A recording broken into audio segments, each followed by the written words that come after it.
प्रिय विद्यार्थियों नमस्कार। मेरा नाम प्रीतम सिंह शेखावत है। आप इस कक्षा को YouTube channel Hindi with Pritam Singh Shekhawat पर देख रहे हैं। आप सब लोग जानते हैं कि इन दिनों वरिष्ठ अध्यापक हिंदी का जो पाठ्यक्रम है उसको हम पूर्ण कर रहे हैं। हमने प्रेमचंद जी की कहानी पढ़ी है, पूस की रात चंद्रधर शर्मा गुलेरी जी की कहानी पढ़ी है। उसने कहा था कामायनी को हमने पढ़ा है। आज हम रीतिकालीन कवि बिहारी को पढ़ रहे हैं। बिहारी सतसई के 20 दोहे पाठ्यक्रम में चल रहे हैं। 2 टुकड़ों में हम इस कक्षा को कर रहे हैं। आज की कक्षा में 10 दोहे पढ़ा रहा हूं। तो बिहारी सतसई से हम बात करना शुरू करते हैं। देखिए सतसई क्या होती है, इसको देखिए। वो रचना जिसमें 700 छंद हो, पूरे 700 ही हो आवश्यक नहीं है, 700 से थोड़े अधिक हो सकते हैं। तो बिहारी सतसई में 700 छंद जिस भी रचना में हो उसको सतसई कहा जाता है। बिहारी की विशेषताओं पर हम अलग से कक्षा भी करेंगे, पर थोड़ी चर्चा करके इस कक्षा को शुरू करते हैं कि बिहारी सतसई आपके पाठ्यक्रम में जो लिखा है बिहारी रत्नाकर, तो बिहारी रत्नाकर क्या है, यहां से हम बात शुरू करते हैं। जगन्नाथ दास रत्नाकर ने संपादन किया है बिहारी रत्नाकर का।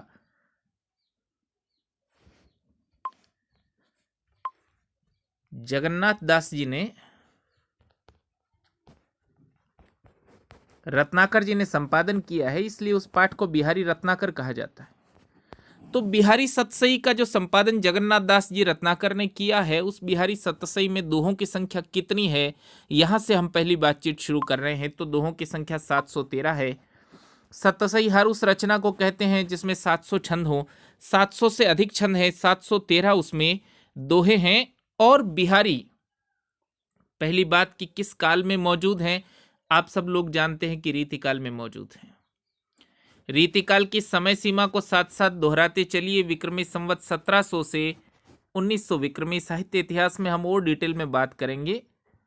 साहित्य इतिहास की अभी हमने एक ही कक्षा की है, साहित्य इतिहास की लेखन परंपरा भाग 1, चैनल पर वो कक्षा मौजूद है, आप उसको देख सकते हैं। पीडीएफ हमारे टेलीग्राम ग्रुप पर उपलब्ध है। तो रीतिकाल जिसकी समय सीमा विक्रमी संवत 1700 से विक्रमी संवत 1900 है, वहां कवियों की 3 श्रेणियां हैं। उन 3 श्रेणियों में से बिहारी अनूठे कवि हैं। अनूठे इस मायने में कि बिहारी रीति सिद्ध कवि हैं। बिहारी रीतिकाल के रीति सिद्ध कवि हैं। उन्होंने कोई रीति ग्रंथ नहीं लिखा है, कोई रीति ग्रंथ नहीं लिखा है, पर उनको रीति की बिल्कुल सम्यक जानकारी है। काव्य की रचना उन्होंने रीति के अनुसार ही की है। इस श्रेणी के कवि को रीति सिद्ध कवि कहा जाता है। बिहारी सतसई के प्रथम 10 दोहे हम पढ़ रहे हैं। तो पहला दोहा बिहारी सतसई का मंगलाचरण है।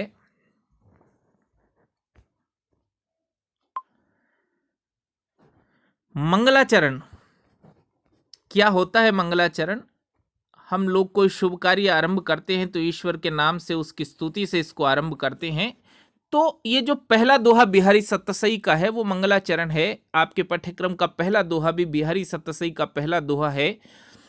मेरी आप लोगों को सलाह है, ये जो 10 दोहों की पीडीएफ है ये टेलीग्राम पर मैंने डाल दी है। आप किसी कॉपी में 10 दोहे उतार लीजिए, शब्दार्थ लिखने में आपको सुविधा रहेगी।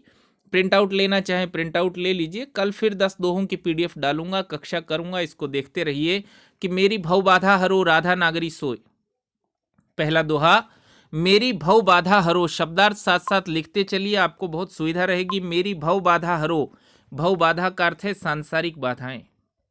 भव का अर्थ होता है भाई संसार, तो भव बाधा का अर्थ क्या है? सांसारिक बाधाएं।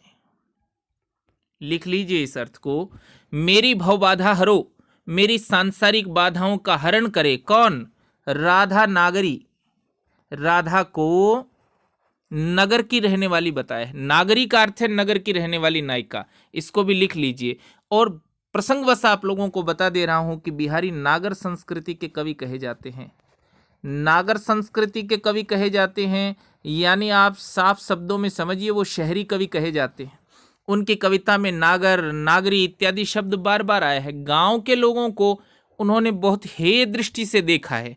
बिहारी इस संबंध में इकलौते कवि हैं। ये रीतिकाल की संस्कृति को भी दिखाता है। वो नागरिक लोगों को ही अच्छा समझते हैं। तो देखिए, मेरी भव बाधा हरो, मेरी सांसारिक बाधाओं का हरण करे।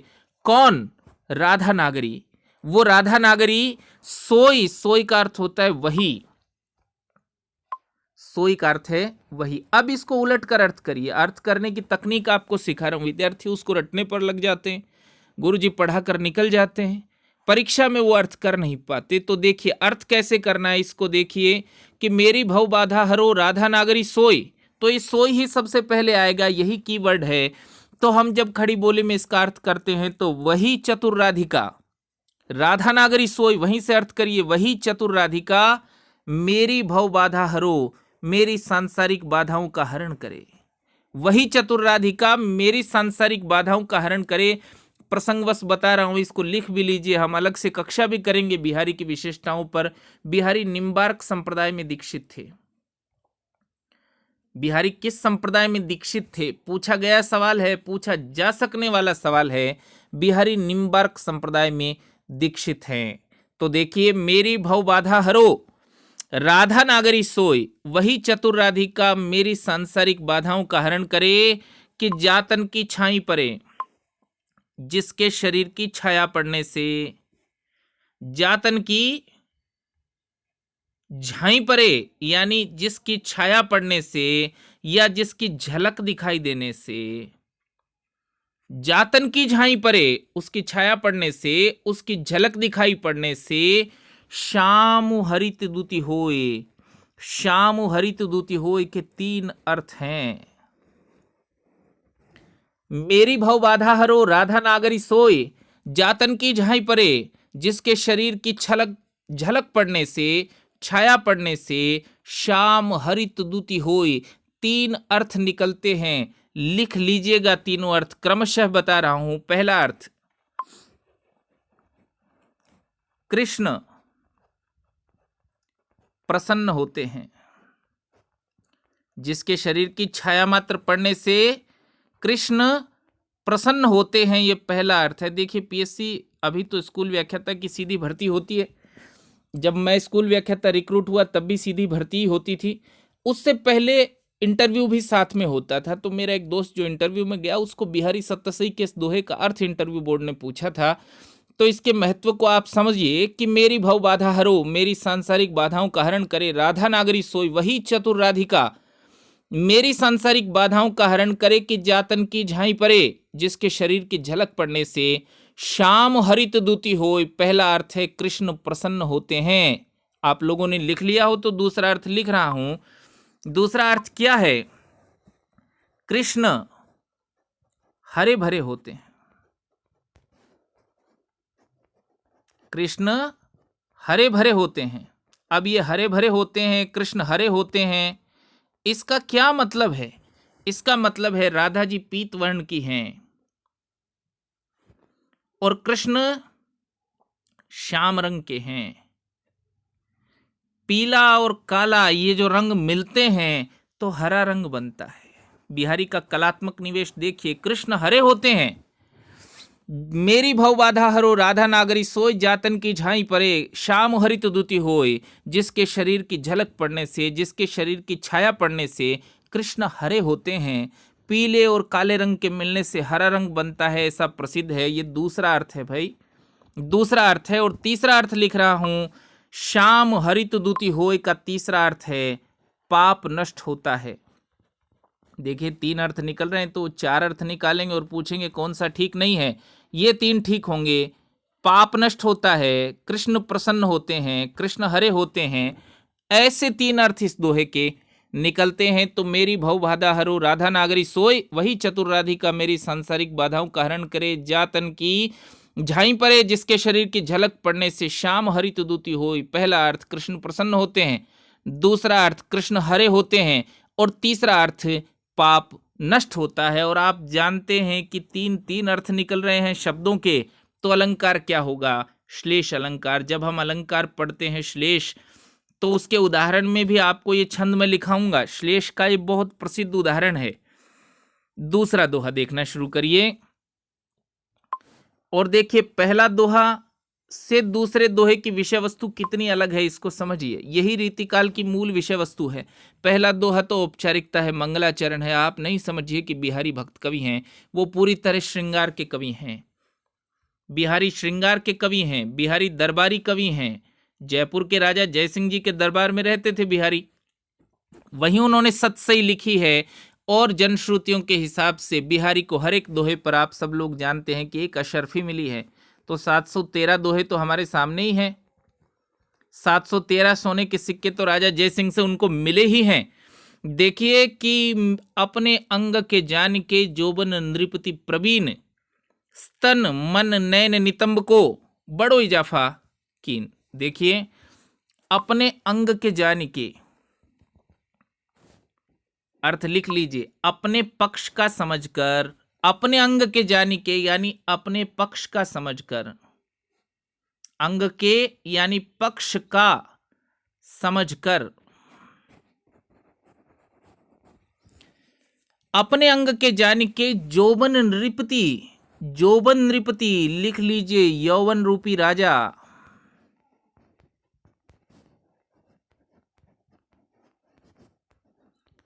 अपने अंग के जान के अपने पक्ष का समझकर जोबन नृपति यानी यौवन रूपी राजा। और प्रवीण का अर्थ होता है भाई चतुर, प्रवीण का अर्थ होता है चतुर।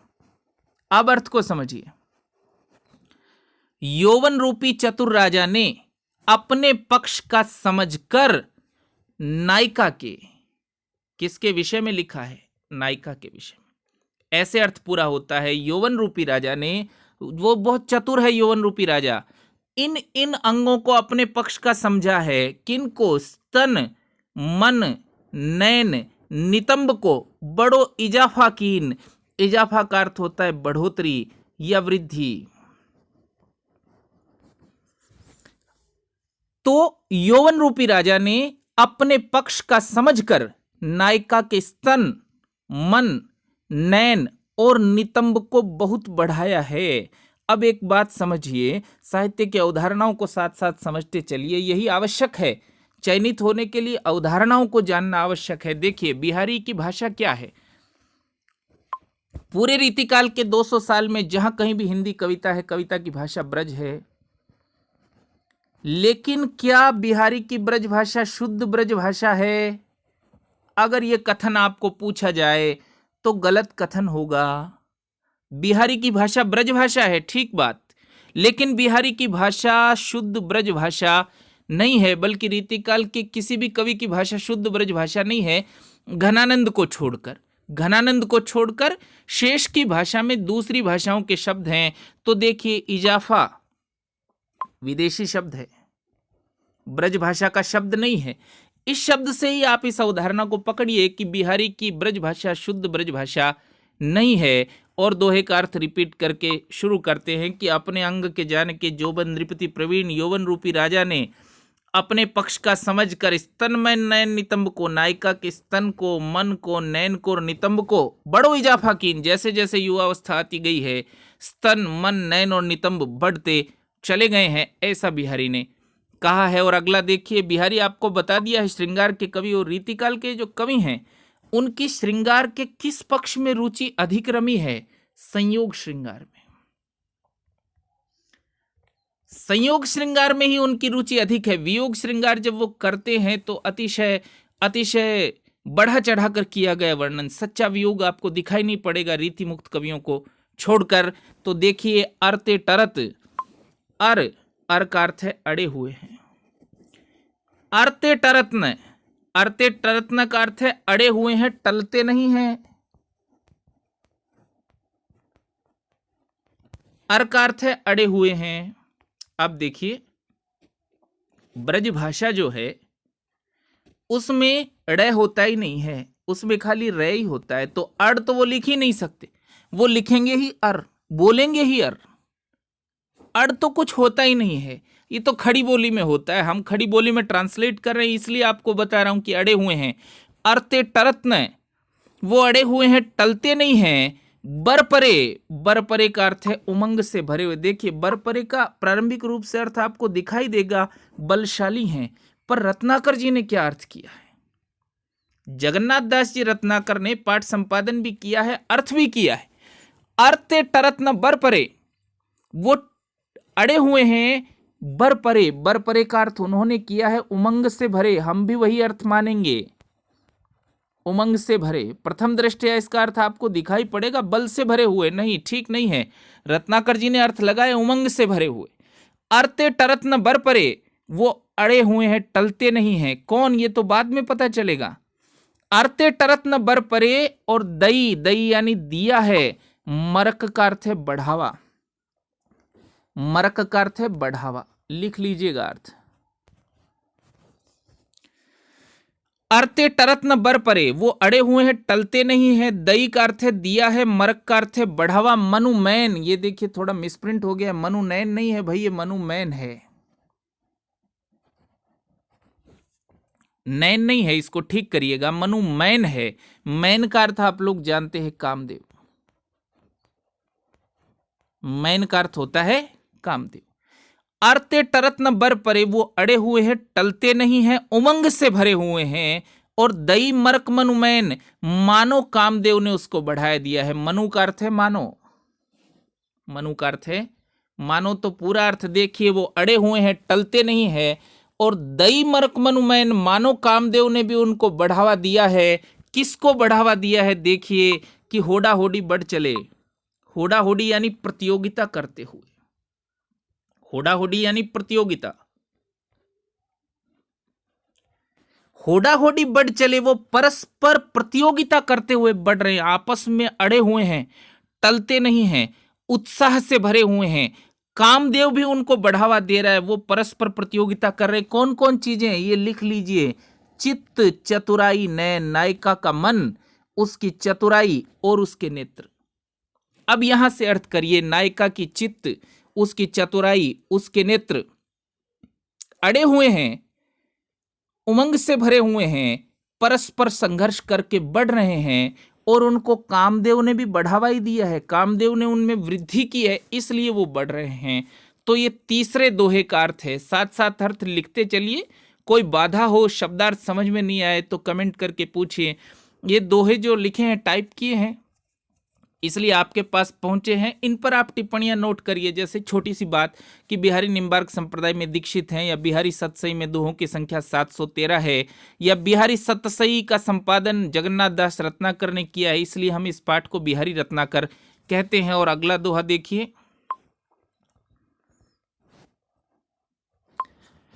औरे ओप कनी निकनू। औरे ओप का अर्थ है अन्य ही प्रकार की आभा, अन्य ही प्रकार की सुंदरता, अन्य ही प्रकार का सौंदर्य, अन्य ही प्रकार का उजाला भी कहीं कहीं आप अर्थ देखेंगे। तो देखिए, और कुछ अन्य ही प्रकार की सुंदरता है।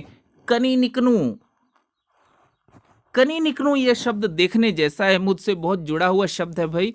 स्कूल व्याख्याता होने से पहले मैं वरिष्ठ अध्यापक था, और सितंबर 2012 में वो नियुक्ति थी, पहले परीक्षा हुई थी। तो मैं, ये बिहारी सतसई तब भी पाठ्यक्रम में चल रहा था, तो मैंने सोचा मुझे तो ये सब आता है, मैं तो वर्षों से ये पढ़ और पढ़ा रहा हूँ, मुझे इसकी जरूरत नहीं। परीक्षा से पहली रात मेरे मित्र ने पूछा कनी निकनू का अर्थ क्या है, मुझे शब्द का अर्थ नहीं आया, आप वो पेपर उठाकर देख सकते हैं।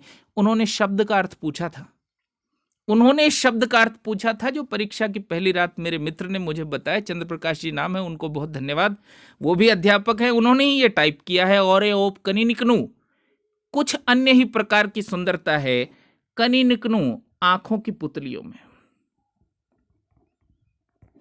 आंखों की पुतलियां।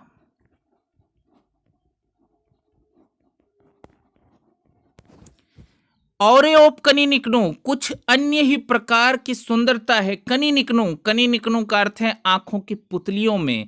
देखते जाइए इसको, और ओप कनी निकनू, अन्य ही प्रकार की सुंदरता है आंखों की पुतलियों में।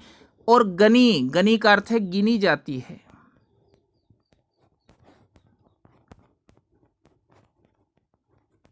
कुछ अन्य ही प्रकार की सुंदरता है आंखों की पुतलियों में। और गनी, घनी सिरताज, घनी का अर्थ है बहुत सारी, बहुत सारी यानी बहुत सारी सहपत्नियां। ये बहुविवाह पर प्रकाश डालता है।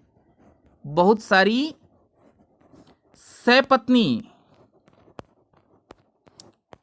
तेरे पति के जो बहुत सारी पत्नियां हैं, उनमें से नायिका की सखी क्या कह रही है कि तेरे पति के यहाँ जो बहुत सारी पत्नियां हैं उनमें और ओपकनी निकनू, तेरी आंखों की पुतलियों का सौंदर्य अलग है, तेरी आंखों की पुतलियों में रोशनी अलग है। गनी घनी सिरताज, इसलिए बहुत सारी सहपत्नियों में तू सिरताज गिनी गई है। सिरताज का अर्थ है श्रेष्ठ। नायक नायिका को बहुत चाहता है उसकी सखी के हिसाब से। कारण क्या है? और ओप कनी निकनू गनी घनी सरताज, तेरी आंखों की पुतलियों में कुछ अन्य ही सुंदरता है। गनी घनी सरताज, इससे बहुत सारी सहपत्नियों में तू श्रेष्ठ गिनी गई है। मैं फिर आपको याद दिला रहा हूं कि बिहारी की ब्रज भाषा शुद्ध ब्रज भाषा नहीं है। इस आशय की कभी हाँ मत भरिएगा कि बिहारी की ब्रज भाषा शुद्ध ब्रज भाषा है। सिरताज सरताज से निकला है ये शब्द, बिहारी ने तो बस मॉडिफाई किया है। सरताज फारसी का शब्द है भाई, इसका अर्थ होता है श्रेष्ठ। और ओप कनी निकनू गनी घनी सरताज, बहुत सारी सहपत्नियों में तू श्रेष्ठ गिनी गई है क्योंकि तेरी आंखों की पुतलियों में अलग ही लज्जा है। और देखिए, मनी धनी के नेह की, धनी के नेह की, धनी के नेह की का अर्थ है पति के प्रेम की। धनी के नेह का अर्थ है पति के प्रेम की। मनी धनी के नेह की, मनी का अर्थ है मणियां, और तेरी आंखें मणियों जैसी हैं। मनी किसको कहा है? नायिका की आंखों को मणियां। मनी धनी के नेह की, तेरी आंखें मणियों जैसी हैं, पति के स्नेह से जगमगा रही हैं। बनी छनी पटलाज, और लज्जा रूपी पट में, लज्जा रूपी पट में छिपी हुई। तो आप जानते हैं कि लज्जा रूपी पट है तो अलंकार जानते हैं आप लोग, रूपक है, लिख लीजिए। और पिछले दोहे में संभवतः मैं अलंकार बताना भूल गया हूं, इस दोहे के बाद बताऊंगा।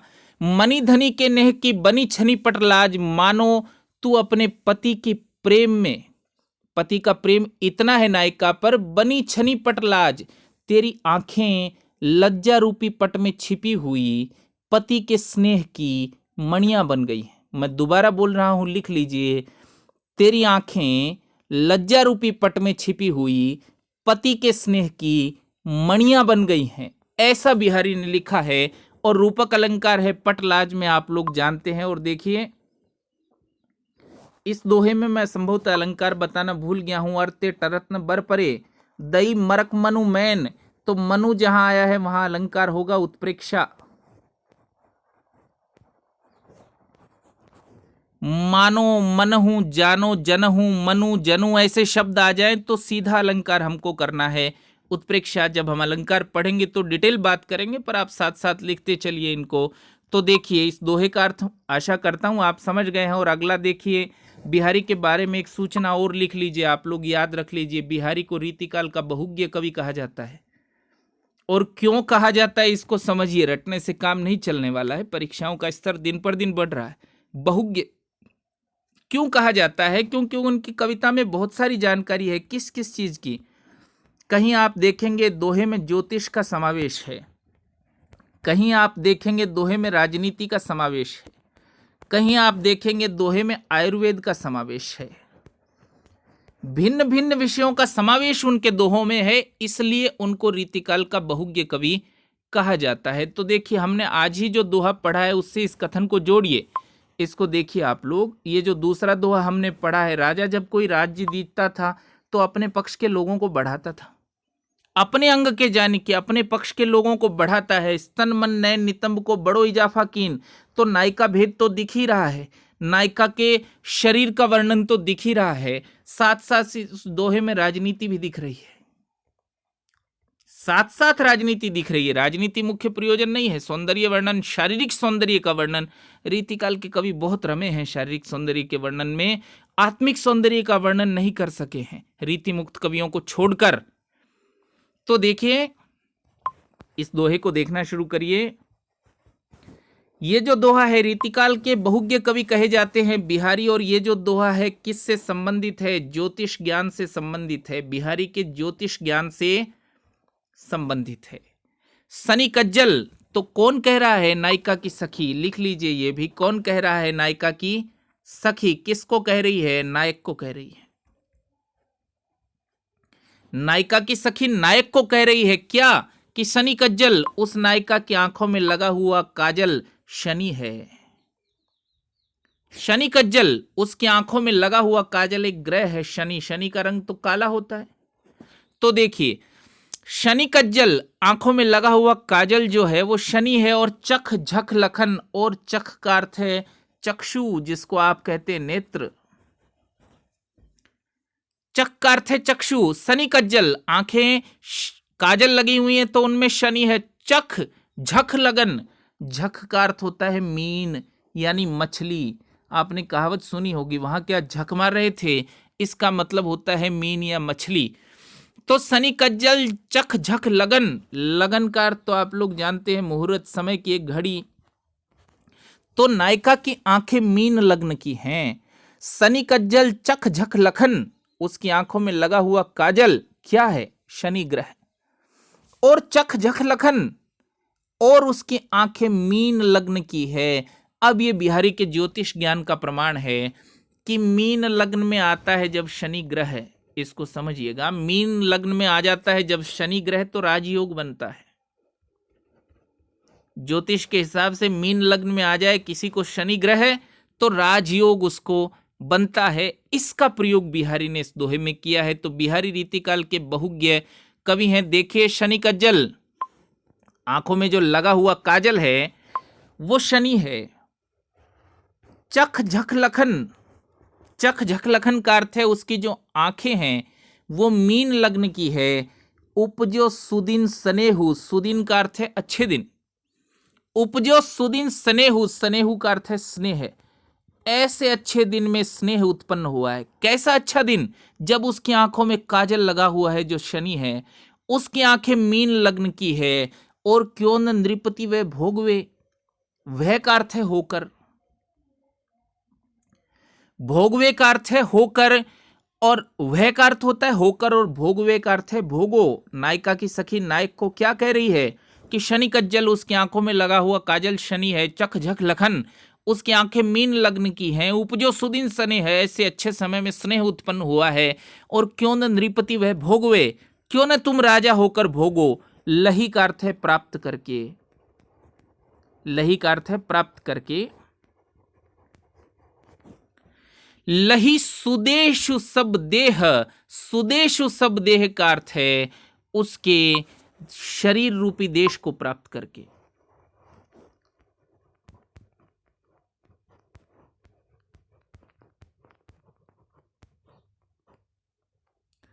उसके शरीर रूपी राज्य को प्राप्त करके तुम राजा होकर क्यों नहीं भोग करते।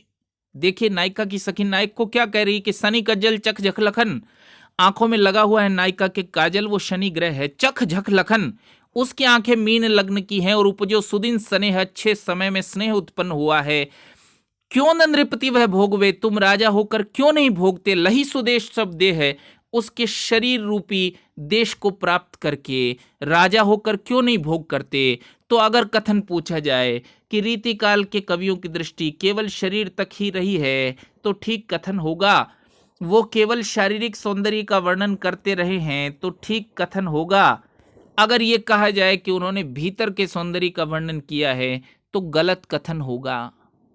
केवल रीति मुक्त कवियों ने हृदय के सौंदर्य का वर्णन किया है। शेष रीतिकाल के सभी कवि शारीरिक सौंदर्य पर ही उलझकर रह गए हैं। तो देखिए अगला दोहा कि सालती है नट सालसी, क्यों हो निकसत नाही। सालती है, ये सलती है नहीं भाई, थोड़ा मिसप्रिंट हो गया, सालती है। सालती करिएगा, इसको स की जगह सा करिएगा। सालती है का अर्थ है पीड़ा देती है।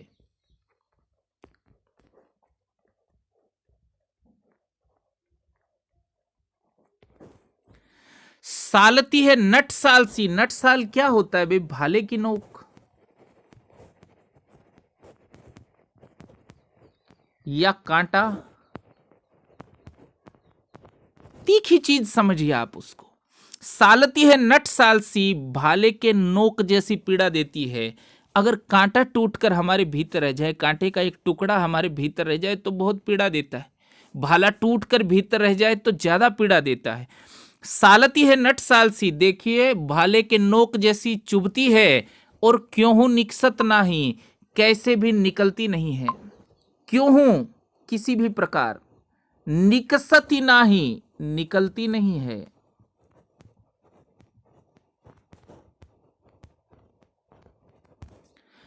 सालती है नट सालसी और भाले की नोक जैसी पीड़ा देती है, कांटे की नोक जैसी पीड़ा देती है। क्यों हूं निकसत नाही, कैसे भी निकलती नहीं है। और मनमथ नेजा नोकसी, मनमथ का अर्थ होता है कामदेव, नेजा का अर्थ है भाला। तो मनमथ नेजा नोकसी, मनमथ यानी कामदेव के भाले की नोक जैसी है।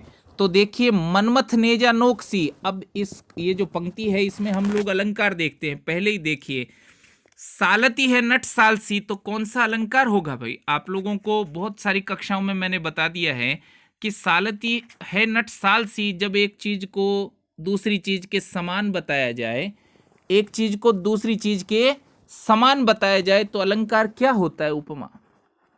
तो ये नियम सभी जगह काम करता है। सा से सी सरी सम सदृश अलंकार होता है उपमा। सालती है नट सालसी तो अलंकार है उपमा, और मनमथ नेजा नोकसी तो अलंकार है उपमा। तो देखिए पहली बात तो इस अलंकार के बारे में। और अब बढ़ देखिए, सालती है नट सालसी, भाले की नोक जैसी या कांटे की नोक जैसी, है ना। भाला, बर्छी, बाण, कांटा, नोक, नटसाल का अर्थ है नोक। भालती है, सालती है नट सालसी, क्यों हो निकसती नाही, और कैसे भी निकलती नहीं है। क्या चीज, ये बाद में पता चलेगा। मनमथ नेजा नोकसी, कामदेव के भाले की नोक जैसी चुभी है। खुभी, खुभी का अर्थ, पहली बार जो खुभी है उसका अर्थ है चुभी हुई। नहीं, पहली बार जो खुभी है उसका अर्थ है कान में पहनने का आभूषण। अर्थ ऐसे निकलेगा, कान में पहनने का आभूषण। और दूसरी बार जो खुबी है उसका अर्थ है चुभी हुई।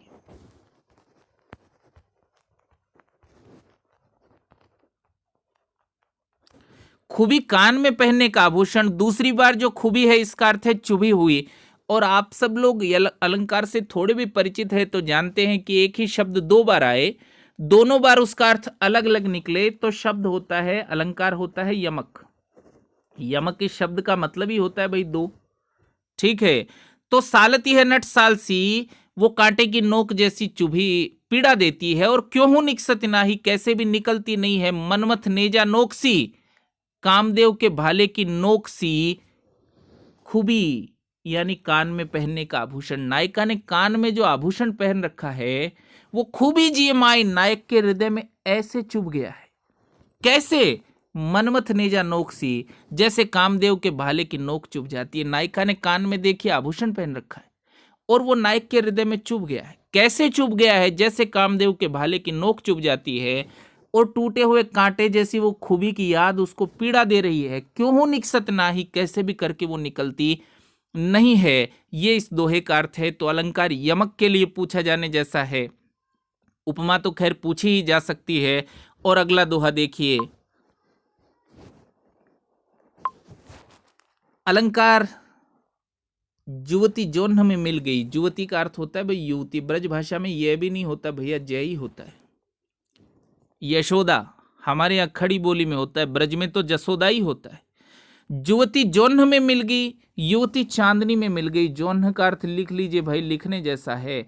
दो सखियां जा रही हैं, पूरे दृश्य को समझिए। दो सखियां जा रही हैं और एक सखी इतनी शुभ्र है, इतनी सफेद है कि चांदनी में मिल जाए तो पता नहीं चले कहाँ है लड़की।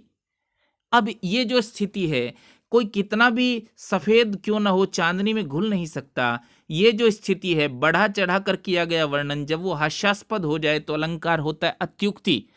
लिख डालिए इसको कि ज्योति जौन हमें मिल गई, वो युवती इतनी सफेद है कि चांदनी में मिल गई, पता ही नहीं चलता कहाँ गई। ज्योति जौन हमें मिल गई, चांदनी में मिल गई। और नेक न होत लखाए, नेक का अर्थ है भाई जरा सा, नेक का अर्थ है थोड़ा सा। ज्योति जोन्ह में मिल गई, युवती चांदनी में मिल गई है, और नेक न होत लखाए। लखाए का अर्थ है दिखना, थोड़ा सा भी दिखती नहीं है। लखाए का अर्थ है दिखना, वो थोड़ा सा भी दिखती नहीं है। वो जो दो सखियां जा रही हैं उनमें से एक सखी इतनी गोरी, इतनी शुभ्र है कि चांदनी में मिल गई, पता नहीं चले तो दूसरी सखी उसे ढूंढे कैसे। उसके ढूंढने का तरीका क्या है? सौंधे के डोरे लगी। सौंधे का अर्थ है सुगंध। लेकिन वो जो चांदनी में मिल सकती है उसके शरीर से सुगंध भी निश्चय ही आ सकती है। सौंधे के डोरे लगी, और जो दूसरी सखी है वो सुगंध के सहारे, सुगंध के डोरे को पकड़कर, वो जो पहली नायिका है उसके शरीर की सुगंध के सहारे अली चली संग जाए। अली का अर्थ है सखी, अली का अर्थ है सखी। चली संग जाए, उसकी सहेली उसके साथ कैसे जा रही है, किस तरकीब से? देखिए, इस पर प्रश्न पूछा जा सकता है। एक तो अलंकार पूछा जा सकता है, अत्युक्ति आपको बताई दिया है, जोन्ह का शब्दार्थ पूछा जा सकता है। तो ज्योति जोन्ह में मिल गई, युवती चांदनी में मिल गई, वो इतनी सफेद है, चांदनी में मिल गई, नेक न होत लखाए, जरा भी दिखती नहीं, और सौंधे के डोरे लगी, उसकी सहेली उसको ढूंढना चाहती है, तो सुगंध के डोरे को पकड़ के अली चली संग जाए, उसकी सहेली उसके साथ साथ चली जाती है। ये बिहारी का दोहा है। और अगला दोहा देखिए कि हो रिझी नायिका की सखी। कौन कह रहा है भाई, इसको समझिए। नायिका की सखी कह रही है, किसको? कृष्ण को या नायक को? नायिका की सखी नायिका का सौंदर्य वर्णन करती है, कृष्ण को या नायक को क्या कहती है? कि हो रिझी, कि मैं उसको देखते ही रीझ गई हूं। रीझी का अर्थ है रीझना, लट्टू हो जाना, समझिए आप। हो रीझी, मैं उसको देखते ही रीझ गई हूं। लखी रीझी हूं, लखी का अर्थ है देखकर, लखी का अर्थ है देखकर। रीझ हो, तुम भी रीझ जाओगे। तो वो इतनी सुंदर दिखाई देती है। हो रीझी, मैं देखते ही रीझ गई। लखी रीझी हो, तुम देखते ही रीझ जाओगे। छवि ही, छवि ही का अर्थ है सुंदरता।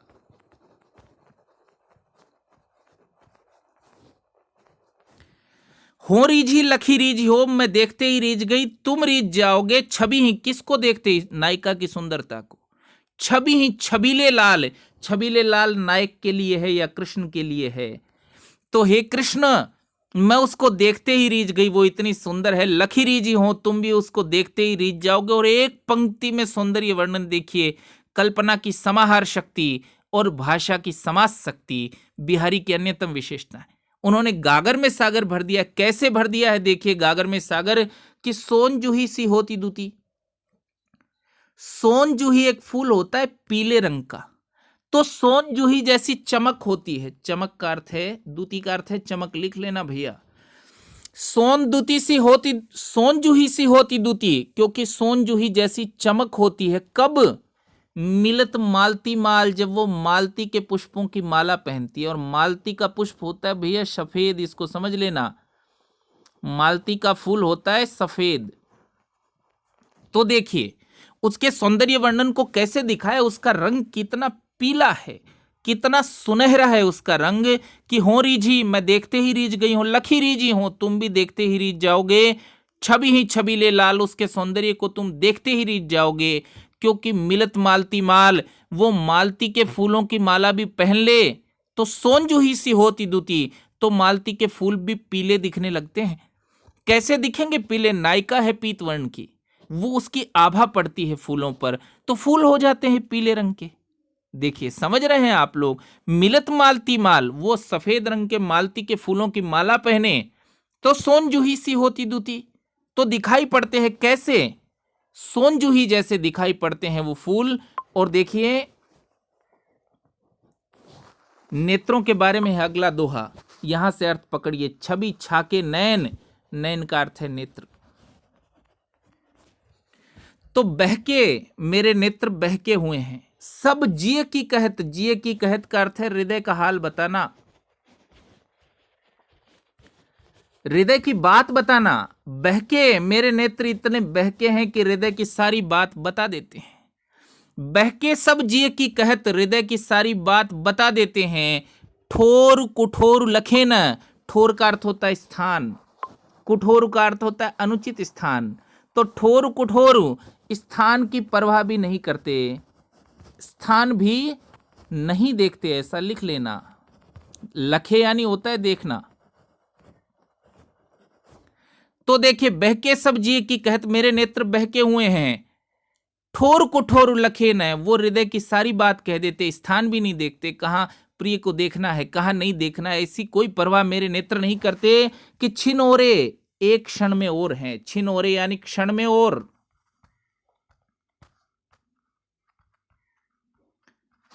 छिन ओर से और क्षण भर में कुछ और हो जाते हैं। समझिए इसको, छिन ओरे एक क्षण में और हैं और छिन ओर से क्षण भर में ही कुछ और हो जाते। कब? जब प्रिय को देखते हैं, बदल जाती हैं आंखें।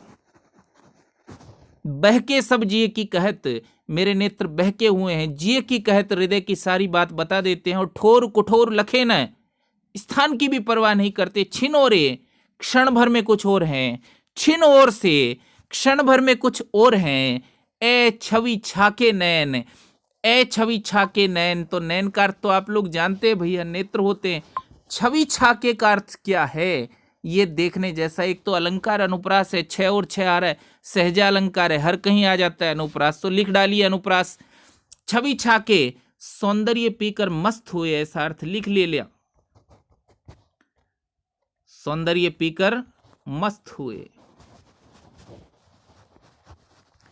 ए छवि छाके नैन, नैन का अर्थ है नेत्र, तो मेरे नेत्र कैसे हैं? जो प्रिय के सौंदर्य को पीकर मस्त हो गए हैं, और प्रिय के सौंदर्य को पीकर मेरे नेत्र जो मस्त हुए हैं, बहके, वो बहक गए हैं। सब जिए की कहत, सब मन की बात कह देते, ठोर कुठोर लखे न, स्थान की भी कोई परवाह नहीं करते। छिन और एक क्षण भर में कुछ और हैं, और जब प्रिय को देख लेते हैं, छिन ओर से क्षण भर में ही बदल जाते हैं। कौन? छवि छाके नैन, सौंदर्य को पीकर मस्त हुए नेत्र। तो अगला देखिए, अगला दोहा फिर नेत्रों के बारे में, और ये 10वां दोहा है भाई। फिर चितु, चितु का अर्थ है मन, मन के विषय में है भाई ये नेत्र।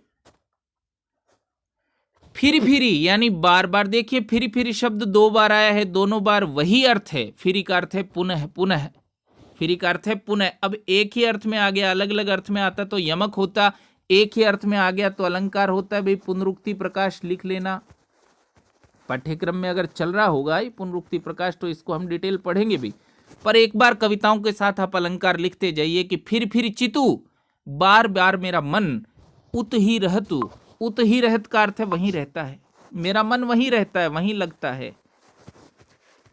फिर चितु, मेरा मन बार बार उत ही रहत वहीं रहता है। और टूटी लाज की लाव, और टूट गई है क्या?